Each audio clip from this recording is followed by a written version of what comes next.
Nagbigay ng reaksyon si Angkabogable Star Vice Ganda tungkol sa desisyon ng ABS-CBN na tapusin na ang kanilang franchise show at gagawa na lang ng sariling content.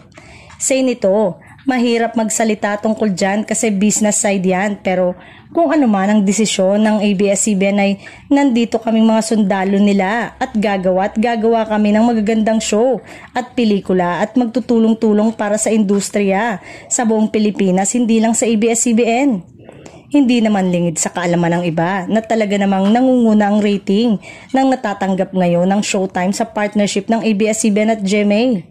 Nananatiling most watch noontime show sa bansa ang programa ni Vice Ganda. Hindi naman nakapagtataka dahil ang ilan pang mga show ng ABS-CBN gaya ng FPJ Batang Quiapo ay nagtala ito ng 20.4% average ng national TV rating para sa urban at rural household noong June 23 to 26. Kumpara sa 16.0% na nakuha ng katapat na programa ayon sa datos ng Kantar Media. Nagpatuloy ang lamang ng Kapamilya teleserye sa katapat na programa nito.